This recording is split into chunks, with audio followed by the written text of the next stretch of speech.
Hello everyone, it's Nikki Backer D'Angelo here for another Let's Play Kerbal Space Program. And in this episode, we're going to tackle the docking of two ships in space. Now, this is going to be a really long video. Well, no, not really. I'm going to have to cut it apart like crazy. And the main reason is the game kept crashing, and the physics in this particular game it just kept on doing some weird things. Like the first time I docked, the two ships just, every single one of the connections just fell apart, and you had like this giant number of jigsaw puzzle pieces all over the place in space. And I couldn't explain it. And I can show you examples of that towards the end. The most important thing here to learn is how to rendezvous, okay? So the first thing is that you have to be in the same plane of orbit. Now, if the ship that you're trying to rendezvous is in front of you, you want to have a lower orbit because you'll go faster. If it's behind you and you want it to catch up with you, you want to have an higher orbit. When you have those orbits, what you do is you keep flying around and around and around until your distance between you is almost matched up. Then you start looking for a node that's going to get you to the closest distance. Once you find it, you fire in that direction. You then just wait to approach that node that you see right there. And then when you get close to that node, what you do is you match the velocity with your target. Now you have the same orbit. And now you either start using microbursts from your engine, or you start using all RCS. And let me tell you, it sounds easy. It's hard the first 10, 12, 15 times you do this. It gets easier the next 30 to 60 times you do it. And by the time you've done it a couple hundred times, you don't even think about it anymore. You know what to do. Now, for those of you that want to do everything remote controlled, it's going to take you quite a long time to unlock the different modules in the Science and Technology Center to get the MechJeb pieces that do it automatically for you. So you're going to have to do it quite a number of times no matter what, unless you're playing in sandbox mode. So this was just an example of how to set up that maneuver node, and you can see me doing it quite a number of times, trying to get that distance to be somewhere less than 2 kilometers. And I've done it often where I had it 0.6, 0.5, 0.2 kilometers, which is an amazing approach. MechJeb usually does it. You could tell him to do it within 100 feet, and MechJeb will get you there because, you know, the computer is always better than us pulling on these little rods and, you know, maneuvering node things to make things happen. All right, so I already gave you an example, well, gave you an idea of what it's going to take. So let's start flying one of the ones that crashed, and then I'll talk about it, and then we'll get to the one that actually worked. Here's an indication of one that I had that was actually 0.2 away from. That's, 200 meters is not that far.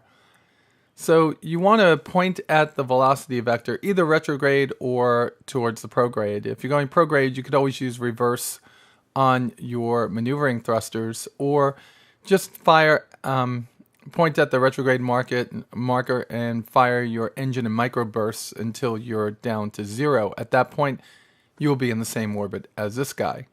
Well, I kind of brain farted here, and I started chasing this guy all over the place, and then we'll give you an idea what happens. Just a few moments later, this is what I see, and I have to start over again.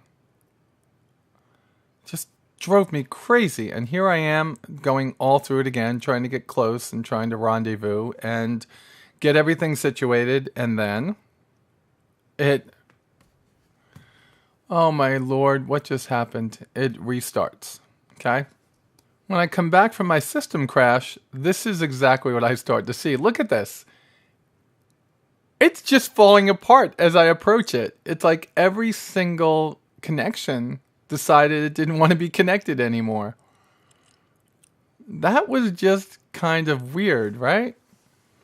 I mean, it shouldn't do that. And poor Jebediah is sitting there and the couple are going, oh my lord, my whole system is coming apart. So Valentina's up here with Bill, And they're seeing all this from their perspective and just not knowing what's going on. It just looks like something just exploded. So we had to restart this one.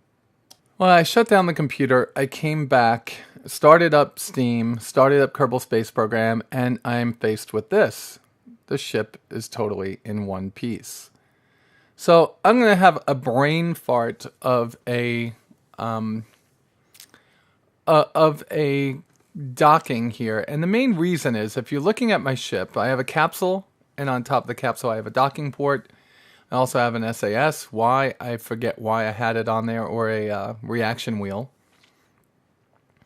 And I kept on messing up here. And one of the reasons for me messing up is you want to control from your docking node. So your docking node should be where you control from. The other piece is, I got the, you pretty much have keys set up on your keyboard that are instrumental in helping you with docking. And if you put both hands on your keyboard, on your left hand you have WSAD under your fingers. On the right side you have IKJL, and you have HN with your index finger. So if you set up your keyboard in that manner, and some of y'all might be using things like, I guess gamepads might be easy to do this because you have two joysticks on it. And one could be for going forward and back, and the other one could be for going up and down. So one could be forward, back, roll, and pitch, and the other one could be lateral movement from left to right, and transverse movement from up and down. So you have all that you could be doing. But in reality here, I had my keys all messed up. And that was not a good thing for me, because it took me quite a long time to land this docking to make it work out. And you could see me chasing it all over the place. And I've done these so many times. I should have realized it.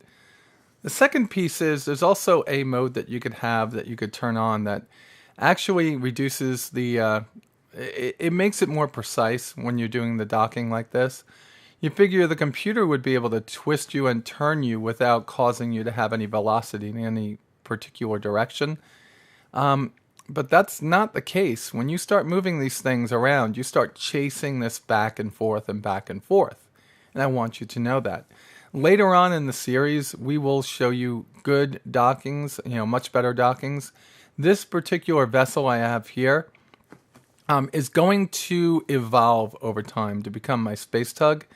And what it will be two of the RCS thruster engines, or thruster gas tanks. So two RCS tanks that are about the size of the engine's main fuel tank on this. And 8 of the reaction control jets. And that is pretty much all I need to either A, change orbits, or B, maneuver. And we will show you that as we reconstruct a new space station. Like I told you, this one was a close one. We had quite a few issues that happened in this one, and it seemed to be game related and not my idiotic way of trying to dock on here. This is also before I noticed that they had a brand new mode, and we'll go over that again in a later video. And the mode is actually a camera mode. Right now you go into chase, you go into orbital, you go into free mode, and chase is the one that you use for most things. But there's a new mode called locked, and locked situates it so it's behind your vessel. Well, you can move it behind your vessel, but your vessel, when you hit the locked mode, it'll move right behind your vessel with the pilot's cabin at the top. So when you're doing your maneuvers, left, right, up, down, forward, back, it makes sense. You tend to have this docking alignment tool over here to figure out what's going on and think about it in your brain differently. If you were looking out the windows here, it would be one thing. If you were actually using the flight computer that modern day spacecraft use, it would be easier. But this is all, it's early in our space program. This is all done manually. And this is exactly how they were doing it in the Gemini system, Gemini series before Apollo, high above the Earth, trying to get things worked out. So we're moving back and forth, trying to get this done, trying to move here, trying to move there. So one thing I would say is, if you want to practice this, hit the F5 key when you get into an orientation like this. You're almost lined up and you want to dock, and that way you could actually make this happen better. My other issue here is that I had to put quite a number of parts to make this work correctly. I had to put the nose adapters and then the docking clamp juniors on there. It's probably best to wait to dock things like this later on when you actually have the real docking clamp, the docking clamp senior, the bigger one, because it tends to hold bigger ships better. And that's not saying that this isn't going to make a nice dock. It does. It makes a hard dock, and there's nothing wrong with that. But it's just also harder to get such a small piece to line up with each other without knocking things around. And you'll see that I knock this in this video at least once or twice. You might want to try docking just 2 vessels together at one time before you do this, not creating a space station that needs you and then going up there and trying to get to it. This, like I said, is probably a image, a video, an indication. This is my worst docking ever, and that goes back. There I am kissing the ship. Look at that. It's not good. I wonder if I break one of I probably break one of the solar panels here with the way that I'm doing this. So what I'm going to do is I'm going to speed up just for a second.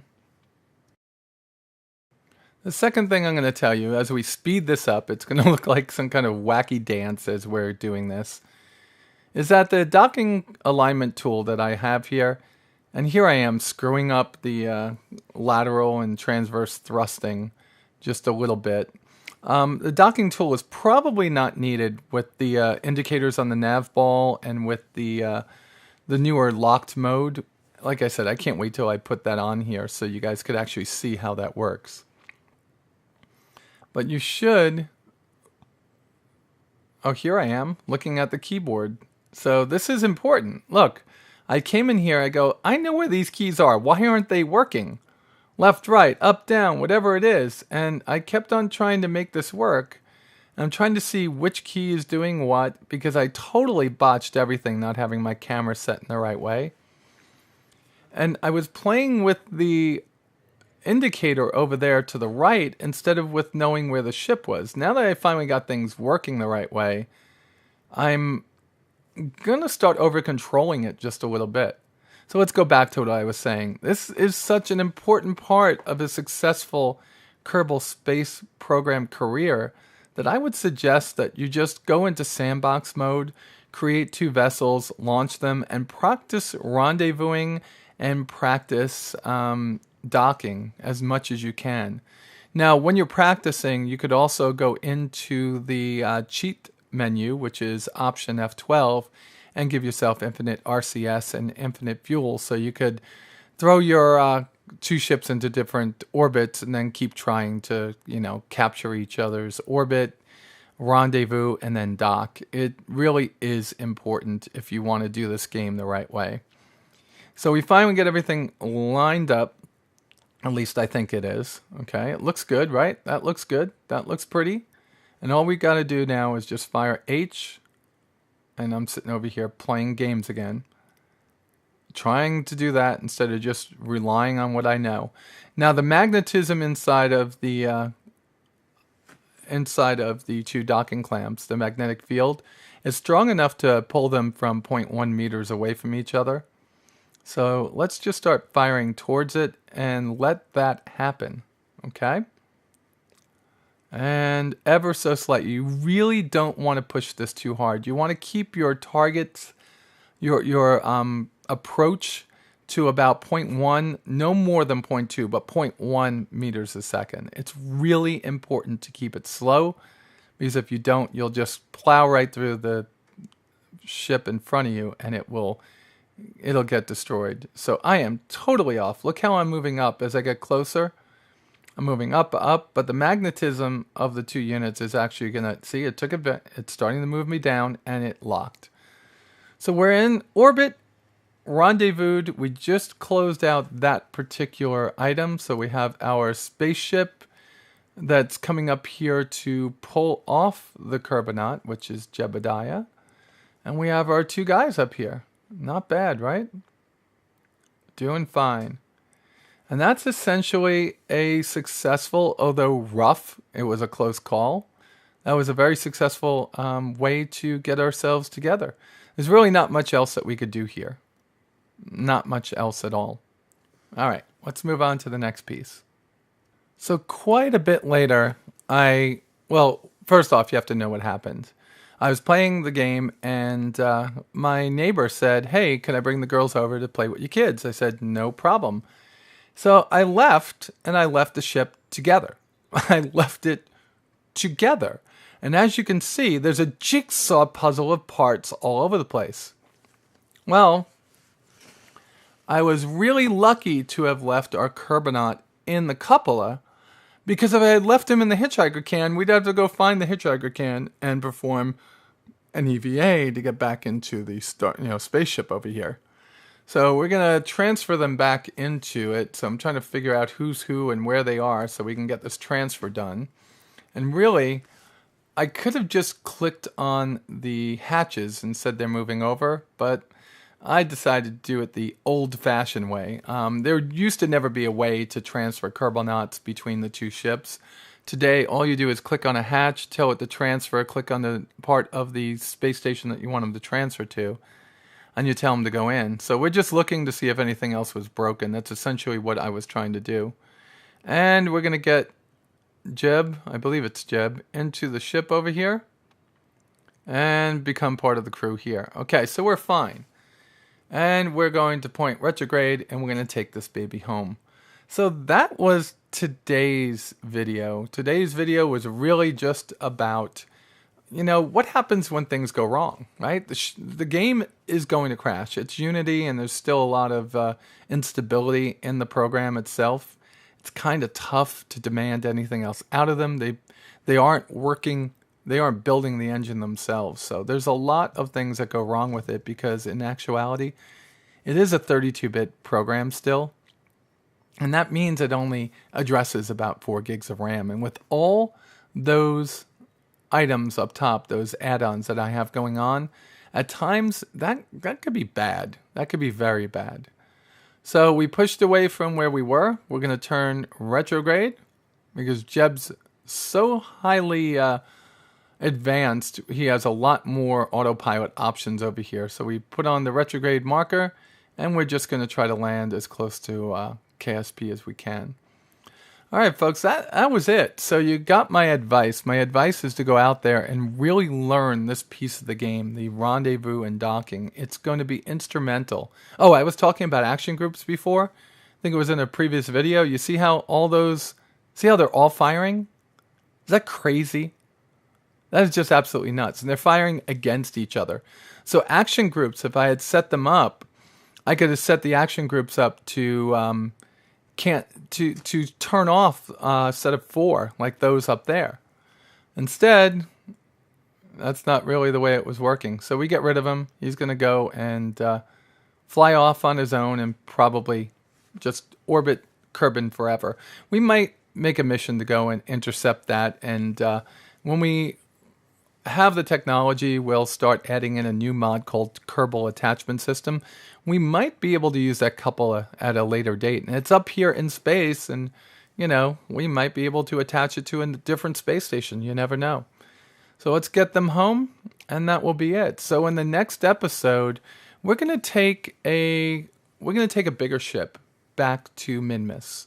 And we're going to collect a boatload of science, bring it back, and then move our space program into a new era. Into an era of, hopefully, getting ready to send Kerbins to Duna.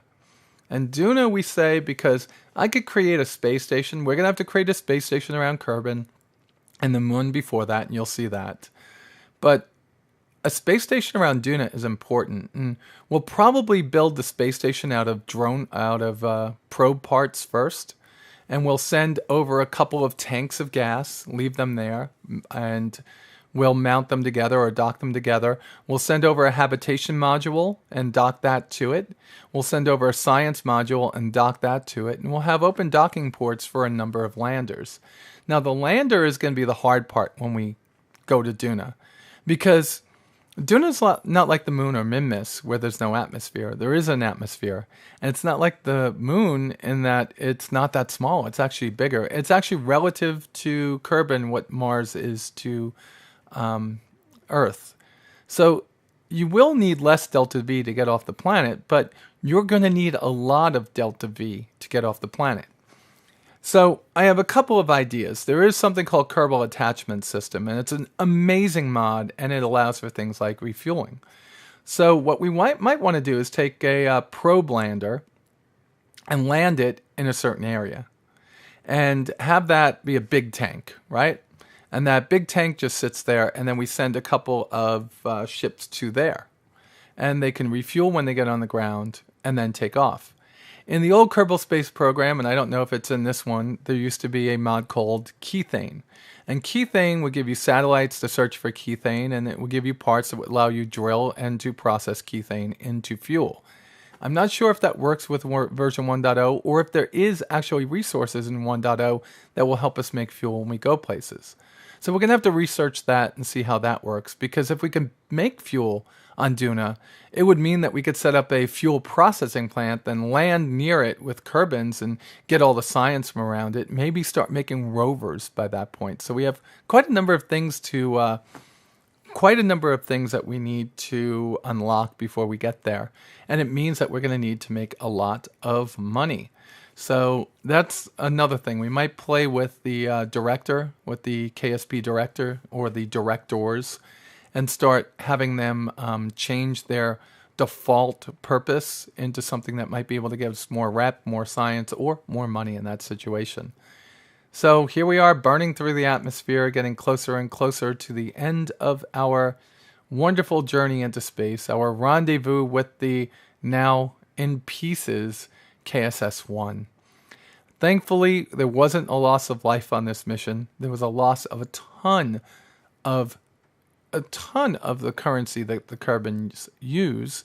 That space station, although not perfect, would have served as a nice stopping place for people that were going up and over to the moon, possibly.